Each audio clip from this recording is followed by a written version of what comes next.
इस सीसीटीवी में हाथ में हेलमेट लिए और फोन चलाते हुए जो लड़का आप देख रहे हैं, इसका नाम आदित्य है। आदित्य हरियाणा के सोनीपत का रहने वाला है। 10 दिसंबर को दोपहर के समय में वो नौकरी से घर वापस आया, घर में बाइक खड़ी करी और अंदर गया भी नहीं था कि वहीं से हाथ में हेलमेट लेकर बाहर निकल गया। और ये आखिरी बार था जब आदित्य को जिंदा देखा गया था, क्योंकि 12 दिसंबर को आदित्य की लाश दिल्ली की मुनक नदी में मिली। लाश संदिग्ध अवस्था में थी। परिवार वाले हैरान रह गए थे। पुलिस सकपका गई थी कि जो लड़का अभी तक गायब था उसकी मौत हो चुकी है। पुलिस ने कई टीमें बनाई, जांच पड़ताल करी, लेकिन आदित्य के गायब होने के बाद और उसकी लाश मिलने से पहले यानी 11 दिसंबर को आदित्य के परिवार वालों को आदित्य के फोन से ही एक व्हाट्सएप मैसेज आया। और सबसे पहले आप उस व्हाट्सएप मैसेज पर नजर डालिए। यहाँ पर लिखा हुआ है, सुन बात जो कबूतर मारे दो रहे। ये हरियाणवी लैंग्वेज में लिखा हुआ है। पहली कहानी सुनो, ये लड़का ब्याह में आया बिना रिश्तेदारी के और यहाँ पर जो है छोरी के साथ बदतमीजी करी और इसको जो है हमने पकड़ लिया और हमने इसे उठा लिया है। कुछ गंदे शब्दों का भी उपयोग किया हुआ है।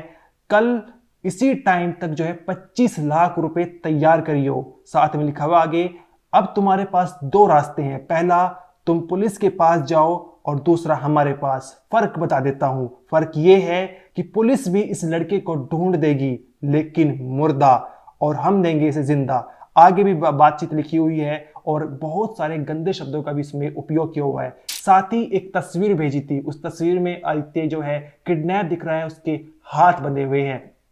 अब आप सोच रहे होंगे कि आदित्य के साथ ऐसा क्या हो गया, जो लड़का नौकरी से वापस आया था और वो हेलमेट लेके फोन पर चलाता हुआ कहीं जा रहा है, वो कैसे जो है किसने उसको उठा लिया है और फिर जो उसकी हत्या कर दी। जब इसके पीछे पुलिस ने जांच पड़ताल करी तो बहुत ही चौंकाने वाला खुलासा हुआ है। पता चला कि आदित्य का किडनैपर और हत्यारा कोई और नहीं बल्कि उसका ही दोस्त, पास में रहने वाला विश्वामित्र है, जिसने जो है आदित्य के साथ इतनी घिनौनी वारदात को अंजाम दिया। विश्वामित्र ने दोपहर के समय में आदित्य को फोन किया कि जो 20,000 रुपए मैंने तेरे से उधार लिए थे वो लेने तू मेरे घर आ जा। और जब आप सीसीटीवी देख रहे हैं, आदित्य बाइक घर में खड़ी करके सीधा जो है अपने दोस्त विश्वामित्र के घर जाता है, वहां पर 20,000 रुपए लेने। लेकिन वहां पर जो है इन दोनों के बीच में कुछ विवाद होता है और विवाद के चलते झगड़ा बहुत ही ज्यादा बढ़ जाता है, जहां पर विश्वामित्र 21 साल के आदित्य का सिर जो है लोहे की ग्रिल में मारता है। उसके सिर से खून बहने लगता है, गंभीर चोट आ जाती है और फिर लोहे की रोड से विश्वामित्र अपने दोस्त आदित्य के सिर पर लगातार 3 वार करता है और उसकी हत्या कर देता है। उसके बाद जो है उसे समझ नहीं आ रहा था कि वो कैसे करे। यहाँ पर विश्वामित्र की जो कार थी, कुछ दिन पहले उसका एक्सीडेंट हो गया था, कार जो है क्षतिग्रस्त थी। इसके चलते वो अपने पास के रहने वाले दोस्त को फोन करता है कि मुझे अर्जेंट में कार चाहिए और मुझे जो है कहीं रिश्तेदारी में जाना है। जिसके चलते शाम के समय में विश्वामित्र अपने एक दोस्त से कार किराए पर लेता है और फिर कार ड्राइव करके आदित्य की लाश को जो है एक नदी में, पश्चिमी यमुना नदी में फेंक देता है। लेकिन उसकी लाश को पहले बोरे में पैक करता है। बोरे में पैक करके जो है फिर कार के पीछे वाली सीट पर रखकर फिर पश्चिमी यमुना नदी में फेंक देता है और फिर जो है रात के समय में घर वापस आ जाता है। अब उधर जो है आदित्य के परिवार वाले, उन्हें समझ नहीं आ रहा था कि रात हो चुकी है और आदित्य घर वापस आया ही नहीं है। उन्हें लगता है कि अगर कहीं वो रिश्तेदारी में गया होगा, कहीं शादी में गया भी होगा, क्योंकि शादी का सीजन चल रहा है, तो शाम के वक्त तक जो है उसे घर लौट जाना चाहिए था। बाइक घर पर खड़ी हुई, आखिर आदित्य गया तो गया कहाँ। पुलिस, जो घर वाले हैं वो भी पुलिस में कंप्लेंट कर देते हैं कि हमारा बेटा आदित्य जो है वो हो चुका है, उसकी तलाश कीजिए। पुलिस सीसीटीवी फुटेज खंगालती है। ये सीसीटीवी फुटेज उन्हें दिखाई देता है जहां पर दोपहर के समय में आदित्य हाथ में हेलमेट लिए फोन चलाता हुआ जा रहा है, लेकिन वो कहाँ गया इसके आगे ये समझ में नहीं आ रहा था। इसके बाद जो है पुलिस जांच पड़ताल कर रही थी और अगले दिन 11 दिसंबर को आदित्य के घर वालों पर आदित्य के फोन से एक व्हाट्सएप मैसेज आता है और इस व्हाट्सएप मैसेज में फिरौती के लिए 25 लाख रुपए की डिमांड रखी गई थी। परिवार वालों को समझ नहीं आ रहा था कि पुलिस में कंप्लेंट दे, जानकारी दे या फिर अपने बेटे को 25 लाख रुपए दे के बचा ले। उन्होंने जो है ये जानकारी पुलिस को दे दी। पुलिस भी सकपका गई थी कि 25 लाख रुपए इतनी बड़ी जो है रकम आदित्य के लिए मांगी जा रही है। पुलिस जो जांच पड़ताल कर रही थी और आदित्य के फोटो को जो है आसपास के थानों में, इंटरस्टेट दिल्ली में जो सर्कुलेट कर दिया गया था सभी जगह। और वहां पर जो है फिर दिल्ली में एक संदिग्ध लाश मिलती है जिसका चेहरा आदित्य से मैच खाता है। फिर दिल्ली पुलिस की मदद से आदित्य की शिनाख्त की जाती है। सोनीपत पुलिस, दिल्ली पुलिस पहुंचती है और शिनाख्त करने के बाद पता चलता है कि ये आदित्य है जो सोनीपत के हम आपको गाँव बता देते हैं किस गाँव से वो गायब हुआ था। वो सांदल कला गांव है आदित्य का, वहां से वो गायब हुआ था और गांव के रहने वाले एक लड़के जो उसका दोस्त था विश्वमित्र ने इस पूरी वारदात को अंजाम दिया था। इसके बाद जो है पुलिस शिनाख्त करने के बाद आदित्य को सोनीपत ले आती है और यहाँ पर जो है परिवार वालों को सौंप देती है। परिवार वाले हैरान रह जाते हैं, कोहराम मच जाता है चारों तरफ और वे सकपका जाते हैं कि आखिर ये हुआ था हुआ कैसे। अब यहाँ पर पुलिस के ऊपर और ज्यादा दबाव बन चुका था। पुलिस 8 टीमें बनाती है, अलग अलग टीमें जो हैं वो अलग अलग तरीके से काम कर रही थी, टेक्निकल माध्यम को खंगाल रही थी।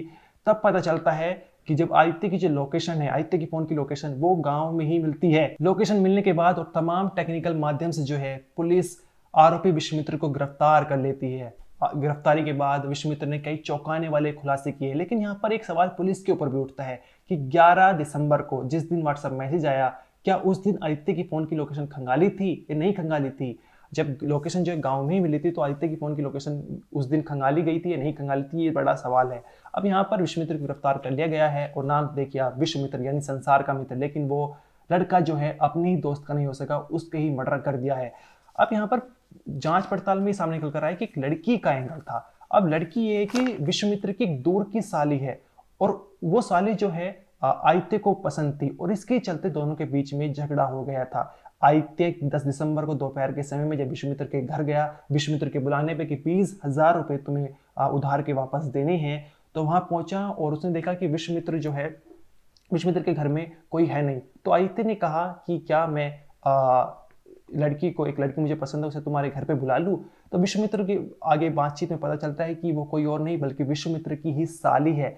अब इस पुलिस जो है इस एंगल से और भी जांच कर रही है, लेकिन अभी तक हमारे पास जो इन्फॉर्मेशन आई है, सोनीपत के जो रिपोर्टर हमारे पवन राठी ने जो इन्फॉर्मेशन दी है उसके हिसाब से ये सामने निकल कर आया है कि विश्वमित्र की साली जो है और उसका और आदित्य के बीच में संबंध थे, दोनों एक दूसरे को पसंद करते थे और इसी बात को चलते लेकर जो है 10 दिसंबर को विश्वमित्र के घर में आदित्य और विश्वमित्र के बीच में झगड़ा होता है, जहां पर विश्वमित्र आदित्य की हत्या कर देता है। इस पूरे मामले को लेकर जो है हमारे पवन राठी जो है उन्होंने डीसीपी से बातचीत की है। उन्होंने पूरी कहानी को सिलसिलेवार तरीके से बताया, एक बार आप वो सुनिए। ये 10 तारीख को घर से गायब हुआ था। घर वालों ने कंप्लेंट दिया था कि भाई हमारा लड़का गायब है, तो उस संबंध में 11 तारीख को FIR लॉन्च किया गया गुमशुदगी का। और फिर 11 तारीख को ही हमारे DCP मैडम ने एक ग्रुप में आइडेंटिफाई किया कि भाई ये आदित्य की बॉडी हो सकती है, तो फिर उनके घर वालों को इन्फॉर्म किया गया, तो इसमें उसकी हत्या का मामला लगा। तो फिर हमारी टीम जो ना CP मैडम ने एक SIT गठित की गई। SIT गठित DCP मेरे क्राइम को और CIA 1 वीर सिंह और अजय धनखड़ और CIA गन्नौर, इस तरह की 8 टीमें हमारी क्राइम की बनाई गई और हमने हर टीम ने बहुत मेहनत से कार्य किया और हम आखिर अंजाम तक पहुँचे। हमने इसको 24 घंटे के अंदर अंदर जो अक्यूज था उसको राउंड अप किया और जो भी भौतिक साक्ष्य और टेक्निकल साक्ष्य जितने भी थे वो सब कलेक्ट हो गए और पूछताछ पे इसने सब कुछ अपनी सच्चाई को उगल दिया। कौन था सर आरोपी, कहाँ का रहने वाला है? ये सब ब्लाइंड था और घर वालों ने तो मतलब इतना मैसेज जैसे आया कि भाई ये पैसे के लिए इसने वो किया है, भाई 25 लाख रुपए मांगे हैं और इसलिए जो इसका किडनैप किया, लेकिन ऐसी कोई बात सामने नहीं आई। सिर्फ इनका एक पास में ही घर था और 20,000 रुपये के ऊपर लेन देन था और कुछ अभी प्राथमिक पूछताछ में आए कि भाई कोई लड़की का भी एंगल हो सकता है, इसमें भी हम इसकी जानकारी ले रहे हैं। सर क्या नाम था इसका, क्या काम करता था आरोपी? ये बैंक में फाइनेंस की गाड़ी गुड़ियों का काम करता था और ये ग्रेजुएट था। ये इसके पास में ही रहने वाला था, गांव का ही था। इसके फ़ोन करके बुलाया था आदित्य को या आदित्य इसके पास गया था? ये आदित्य को इसने बुलाया था और आदित्य अपनी जैसे घर पे अपना हेलमेट और मोटरसाइकिल की चाबी रख के फटाफट इसके पास तकरीबन 2:30 बजे के आसपास इसके पास गया था और थोड़ी देर में इसने जो ना वो मारा पिटाई करके और सिर में जो है लोहे की रॉड से इसको 3 वार किए थे और वहीं पे इसको डेड कर दिया। फिर इसको कट्टे में डाल के और ये बड़वासनी नहर के पास इसने मुनाल कैनाल में फेंक दिया था। सर आदित्य की बॉडी का कैसे पता चला था? ये हमारे DCP मैडम हैं परवीना P, इन्होंने ग्रुप के अंदर एक बॉडी देखी थी और उस पर काफ़ी अध्ययन करके इन्होंने आइडेंटिफाई किया कि जो आदित्य गायब हुआ है उसकी फ़ोटो थी इनके पास, तो उससे इन्होंने लगाया आइडिया कि भाई ये हमारा जो गायब बच्चा हुआ ये वही हो सकता है। किस अवस्था में आदित्य का शव मिला था सर? ये आदित्य का शव मुनाल कैनाल में दिल्ली में एक कट्टे के अंदर बंधा हुआ मिला था, जो दिल्ली पुलिस ने ही कार्रवाई की थी इसमें। जो आरोपी है उसने हत्या करके किस तरह लेकर गया शव को, कहाँ डाला उसने? ये घर पे इन्होंने हत्या की थी। जो रोए की राड आपको पहले बताया, रोए की राड मार के सिर में हत्या की थी। और फिर ये इसकी गाड़ी थी, किराए की गाड़ी लेके आया था, स्विफ्ट गाड़ी, तो उसमें इसको डाल के पिछली सीट पे और रात को 8 बजे के आसपास मुनाल कैनाल में फेंक दिया था। ये जिस दिन हत्या की उसी दिन फेंक दिया था बाद में? हाँ, ये उसी दिन फेंक दिया था। ये बिल्कुल सभी तथ्य का खुलासा हो गया है उसी दिन। आदित्य के परिवार के पास मैसेज गया था कि 25 लाख रुपए दे दो, आपके बच्चे को मार देंगे नहीं तो, वो मैसेज किसने किया था? वो इसी ने किया था, ट्यूसडे किया था। ये सिर्फ एक भ्रम फैलाने के लिए कि भाई एक फिरौती के लिए इसका किडनैप किया गया है, वो इसने एक पुलिस को गुमराह करने के लिए इस तरह की हरकतें की थी। लेकिन इसमें कोई सच्चाई नहीं पाई गई, सिर्फ इनका आपस में झगड़ा हुआ और इसने उसको मर्डर कर दिया इसका। जब ग्रामीणों ने जाम लगाया था गांव में, तो उस समय क्या ये आरोपी पुलिस की पकड़ में था या गांव में आसपास घूम रहा था कहीं? नहीं, पुलिस की पकड़ में नहीं था। पुलिस की पकड़ में तो आज ही था, आज ही किया है राउंड अप। और बाकी टेक्निकल उससे हमारी टीमें चल रही थी। ये सभी टीमें, हमारी क्राइम ब्रांच की 8 टीमें, सबको अलग अलग टास्क दे रखा था। सब अपने कामों में लगे हुए थे और जो कि आज उस कामयाबी हमने हासिल की है। इसको कहाँ, विश्वामित्र को कहाँ से गिरफ्तार किया सर? ये गांव से, ईशान दल कला के पास से इसको गिरफ्तार किया है। जब शव को फेंक कर क्या वापिस गाँव गया था? हाँ, इस शव को फेंक के वापस गांव चला गया था। और ये काफ़ी टेक्निकल चीज़ें के आधार पर हमने इसको राउंड अप किया है। और बाकी खुलासा भी, इनका 5 दिन का रिमांड लेंगे हम, पुलिस रिमांड, तो उसमें आपको बता दिया जाएगा जो भी होगा। देखिए, हमारे साथ डीसीपी क्राइम थे, उनका कहना है कि आरोपी को कोर्ट में पेश कर 5 दिन के पुलिस रिमांड पर लेंगे, उसमें और भी बड़े खुलासे हो सकते हैं। जांच पड़ताल में पता चला कि विश्वामित्र ने आदित्य की पहले ही हत्या कर दी थी। फिरौती का जो एंगल इस सामने निकल कर आया है वो झूठा है। विश्वामित्र ने ये सिर्फ पुलिस को गुमराह करने के लिए किया था, ताकि पुलिस जो है अलग एंगल से जांच करे, किडनैपिंग के एंगल से जांच करे और लाश उन्हें कभी मिले ही नहीं। लेकिन उसकी पूरी प्लानिंग जो है वो फेल हो गई है। आपको बता दें, जो आदित्य है वो एक बैंक में इलेक्ट्रिशियन का काम करता था और साथ ही जो विश्वामित्र है आरोपी, वो फाइनेंस का काम करता था। अब यहाँ पर ये दोनों दोस्त थे, एक दूसरे को काफ़ी अच्छे से जानते थे और इसी के चलते आदित्य जो है बिना परिवार को बताए विश्वामित्र के घर चला गया था, वहाँ पर 20,000 रुपये लेने। लेकिन वहाँ उसकी जो है वो अंतिम दिन था और उसकी जो है हत्या विश्वामित्र ने कर दी गई है। इस मामले में इतना ही। आपका जो भी कहना है कमेंट सेक्शन में जरूर बताइए। आप देखते रहिए क्राइम तक।